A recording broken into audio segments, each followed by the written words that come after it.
తదుపరి రాశి మకర రాశి. ఈ రాశి వారికి చంద్రుడు 11వ స్థానంలోను, శని భగవానుడు లగ్నంలోను సంచారం చేస్తున్నారు. ఈ సంచార ఫలితాలు దంపతుల మధ్య కుటుంబంలోనూ అన్యోన్యమైన వాతావరణం ఏర్పడడంతో పాటు ఒక కీలకమైన వార్త మీకు సంతోషాన్ని కలిగించేటట్టుగా గోచరిస్తుంది. ఆకస్మిక ధన ప్రాప్తి, ఆకస్మిక ప్రయాణాలు, భూమి స్థిరచర ఆస్తులు కొనుక్కోవడము, గృహప్రవేశాలకు సంబంధించి అంటే కొత్తగా గృహాలు తీసుకున్నట్టయితే కనుక గృహప్రవేశాలకు సంబంధించిన సూచనలు కూడా ఇక్కడ గోచరిస్తున్నాయి. వ్యాపార భాగస్వామ్యం లాభాన్ని తెచ్చిపెడుతుంది. కొత్త ఒప్పందాలు అనుకూలంగా ఉంటాయి. దీనికి ఏదైనా ప్రయత్నాలు చేసుకోవాలనుకున్నా, ప్రణాళికలు వేసుకోవాలనుకున్నా ఈ రోజు చేసుకునే ప్రయత్నం చేయండి. ఉద్యోగంలో మద్దతు లభించడంతో పాటు స్థిరంగా ఉండే అవకాశం కనబడుతుంది. ప్రమోషన్స్, ప్యాకేజెస్ పెరగడాలు, వేరే స్థానానికి వెళ్లే అవకాశాలు కూడా ఇక్కడ ఎక్కువగా గోచరిస్తోంది. ఓవరాల్ గా మకర రాశి వాళ్ళకి ఈ రోజు అత్యంత శుభప్రదమైన రోజు. విద్యార్థుల దగ్గర నుంచి ఎవరు ఈ రోజుని వృధా చేసుకునే ప్రయత్నం చేసుకోకండి.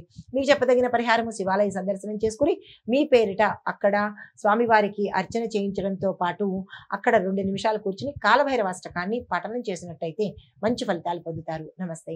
తదుపరి రాశి కుంభరాశి. ఈ రాశి వారికి గ్రహస్థితులు చంద్రుడు 10వ స్థానంలోను, శని భగవానుడు 12వ స్థానంలో సంచారం చేస్తున్నారు. ఈ సంచార ఫలితాలు శత్రువుల మీద విజయం సాధిస్తారు. గుప్త శత్రువులు మీకు బయటపడే అవకాశం కనబడుతోంది. అయితే ఆరోగ్యం మెరుగుపడుతుంది. కొంతమందికి అనారోగ్య సూచనలు చాలా తీవ్రంగా కనబడుతున్నాయి. జాగ్రత్తలు తీసుకోండి. అయితే ఉద్యోగంలో విజయాలు కనబడుతున్నాయి. కుటుంబంలో మీ ఇంటి యజమాని మీద లేదా ఈ కుంభరాశిలో ఉన్న వారి మీద కొన్ని ఇబ్బందికరమైన చేష్టలు చేసే అవకాశం కనబడుతోంది. అంటే గతంలో చేసినవి ఇప్పుడు బయటపడడం కానీ, లేదా కొత్తగా మీ మీద ఏదైనా చెడు ప్రభావం చేయడం కానీ, లేదా అంటే అట్లాంటి తొక్కుడు కానీ, నరదృష్టి కానీ ఇలాంటివి జరిగే అవకాశాలు కనబడుతున్నాయి. వీటి విషయంలో జాగ్రత్తలు తీసుకోండి. వ్యాపారంలో లాభాలు వచ్చేటట్టుగా ఉన్నాయి. పెట్టుబడులకు అనుకూలమైన సమయము. అయితే మీకు చెప్పదగిన పరిహారము మీకు దగ్గరలో ఉన్న ఏదైనా ఒక ఆలయానికి వెళ్ళి మీ పేరిట పూజ చేయించుకున్నట్టయితే కనుక సానుకూలమైన ఫలితాలు పొందుతారు. తదుపరి రాశి మీనరాశి. ఈ రాశి వారికి గ్రహస్థితులు చంద్రుడు 9వ స్థానంలోను, గురుడు 3వ స్థానంలోను సంచారం చేస్తున్నారు.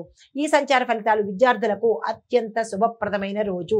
మీరు ఏ పని చేసినా, ఏ పని అంటే వేరే పనులు కాదు, చదువుకు సంబంధించి నిర్ణయాలు తీసుకోవడం కానీ, క్యాంపస్ ఇంటర్వ్యూస్ కానీ, విదేశాలకు వెళ్ళడం కానీ, స్కాలర్షిప్స్ కోసం కానీ, లేదా కొత్త ఎగ్జామ్స్ రాయడం కోసం కానీ, ఇలా మీకు సంబంధించిన వ్యాపకాలలో ఏది చేసినా సక్సెస్ సాధించే అవకాశం ఉంది.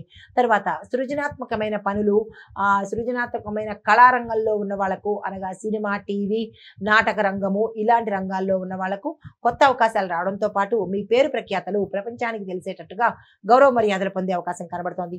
సంతానం ద్వారా ఆనందము, సంతానం కోసం ప్రయత్నం చేసినట్టయితే సక్సెస్ సాధించే అవకాశం కనబడుతోంది. కొత్త కొత్త అవకాశాలు వస్తాయి. ధనాదాయ మార్గాలు పెరిగే అవకాశం కూడా కనబడుతోంది. అందుకనే ప్రయత్నం చేసుకోండి. మీకు చెప్పదగిన పరిహారము ఏదైనా విష్ణు సంబంధిత ఆలయాలలో తులసి దళాలతో పూజ చేయించుకున్నట్టయితే మంచి ఫలితాలు పొందుతారు.